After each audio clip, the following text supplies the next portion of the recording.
So Americans really pissed that Obama won the re-election.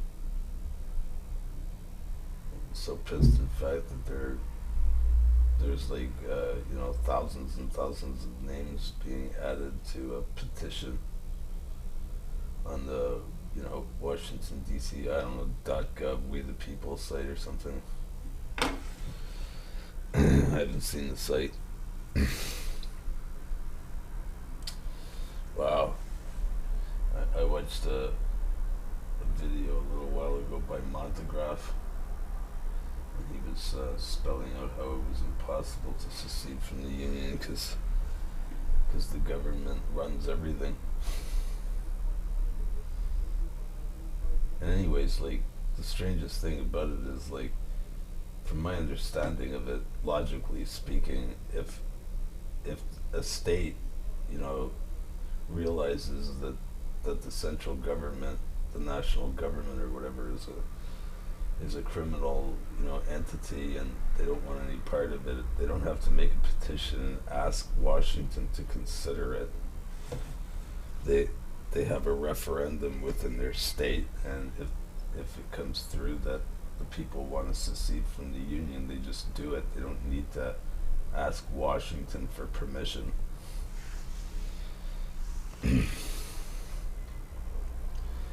course, a lot of people across the United States, of course, they don't know the law. They've never read the Constitution, although they love to quote it and stuff. But they actually think that, and the media is pushing this, that secession is treason. Like, asking for secession is actually treason when it's written in the Constitution. But this is what the media is pushing.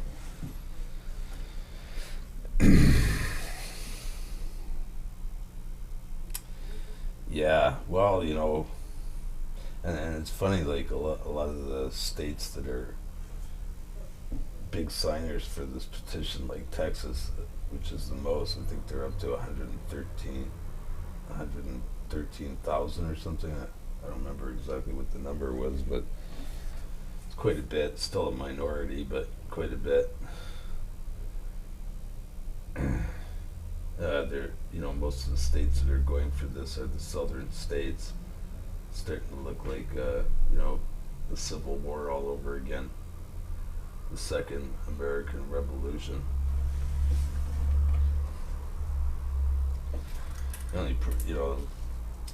That is the problem, though, is that, like, when America ratified Washington D.C. as the capital of the U.S., you signed a deal with the devil. Literally. If you go into your history, you'll find that Capitol Hill, that very place, was named Rome, and the White House is just like skirts beside the Tiber River, And if you look closely at the whole model of the Washington D.C. owl or whatever it is, you'll see that it resembles the Vatican. And that's who owns your country. A lot of people think that the Vatican's lost most of its power, but that's what they want you to think, like they are at the top of the top 500 corporations in the world, but they refuse to be on that list because they want to hide the fact that they're the most powerful entity in the world. Think about it. They went around for 2,000 years raping and pillaging and vanquishing cultures and stealing all their wealth. What do you think they did? At some point they just decided to relinquish all that wealth. And we all know that the more wealth you have, the more power you have. So the Vatican has never lost any of its power and owns America's asses. Then on the other hand, if you look at the New World Order and the scheme that they've used to take over the whole world, it's been through free trade. And which basically means that foreign corporations come in and buy up, mega amounts of resources in your country till after a while you don't own your country anymore. Like in Canada, China owns our ass, and I'm pretty sure it's much the same over there. I heard the Moonies are the one of the most powerful religious entities in Washington D.C.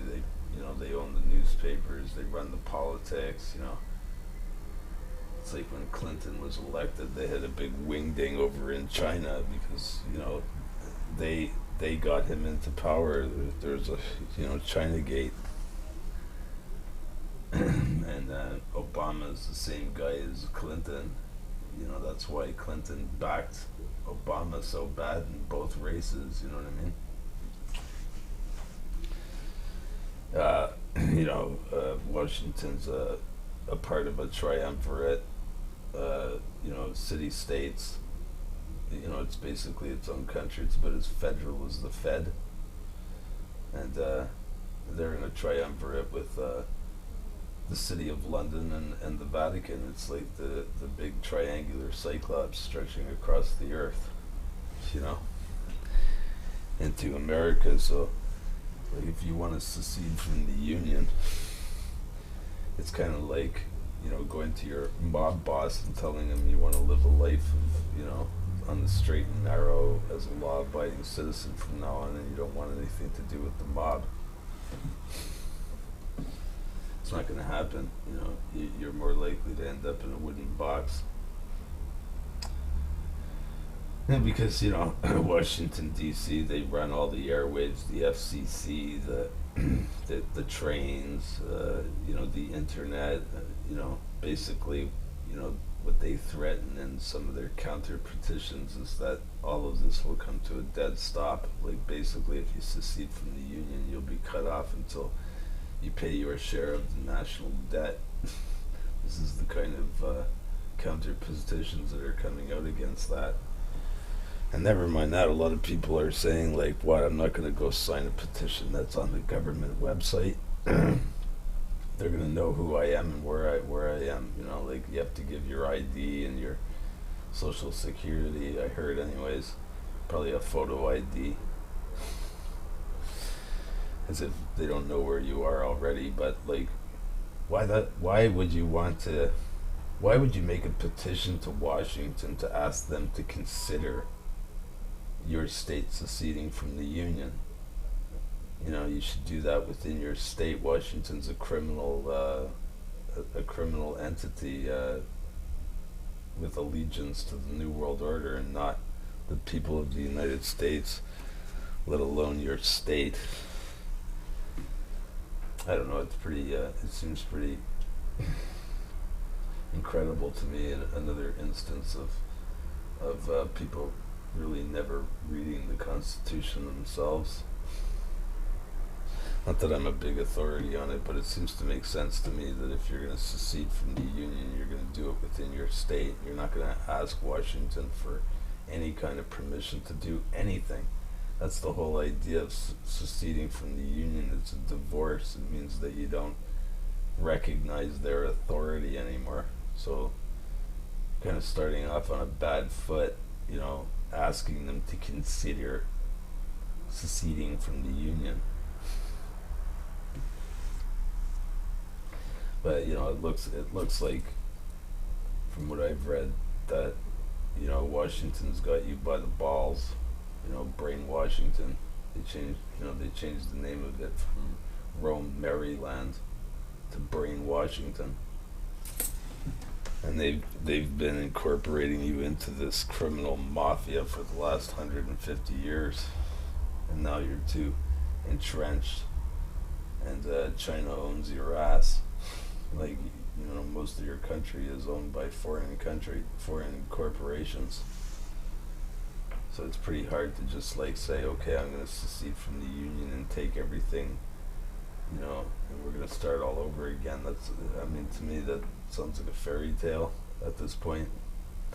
The grid would have to go down because people, you won't get enough signatures on the list to secede from the Union because people just have too much to lose. Imagine they won't have their TV anymore. Television too falls under government regulation, FCC, anything FCC. And they're going to totally want to penalize a state and blockade it and probably starve it to death.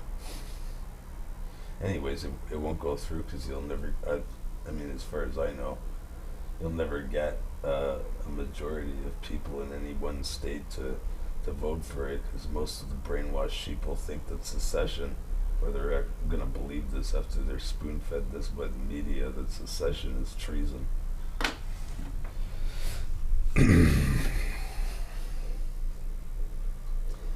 It seems, it seems to me that the grid's going to have to go down,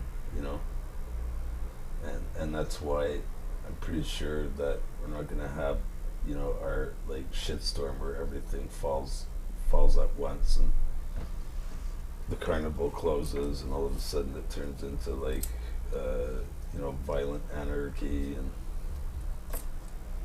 and that'll happen slow,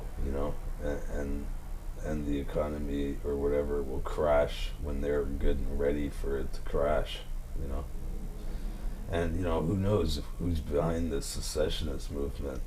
I've been checking out for a while. Like, there's a few states in the union that have legalized pot. And when you legalize something, you bring it under government control, right?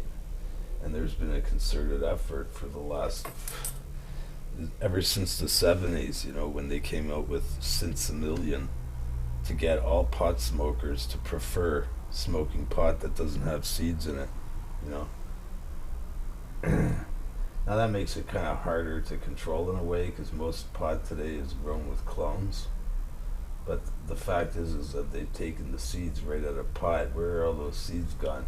And when I was looking into Proposition 19 or whatever to legalize pot in California, I found out that George Soros was behind that, and the idea was to legalize pot so they could bring in their Monsanto muck pot, you know what I mean?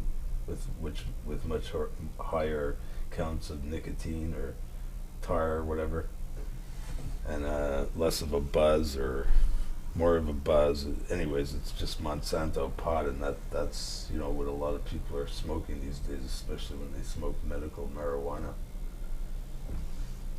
So I noticed that Occupy movement was run by what Soros again was in there, and we saw that it was like command and control. It wasn't trying to get us free. It was trying to promote violent anarchy, which is what they're doing. In the end, I envisioned there'll be like race war and class war, and like the rich neighborhoods, the Mount Pleasants in your area will be burning to the ground. People will just be so pissed off at each other and so divided and at each other's throats, and that's exactly what they want, So I wouldn't be surprised if some shady characters are behind this movement to secede from the union, because signing a government petition, a Washington D.C. petition, it seems a little ridiculous to me.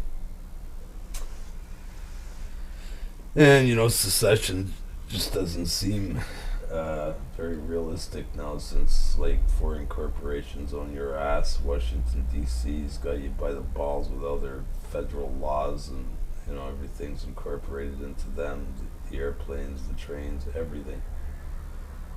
So I don't know how that's possible. It's a nice thought though, and it would work really well to split these two big countries right up. I mean, Canada too needs to be split up. We don't need a central government running a huge land like Canada. Canada's like 25 million people on the second biggest plot of land on Earth. What the hell do you need the British Empire running that for? Our local politicians are corrupt enough. If we ever get finished separating from this confederation, we're going to have to go on to the busy job of hanging them by the lampposts, the provincial scumbags that run our provinces that have sold us out to the corporations. Anyways, if you want to secede from the union, I wish you all the luck, guys.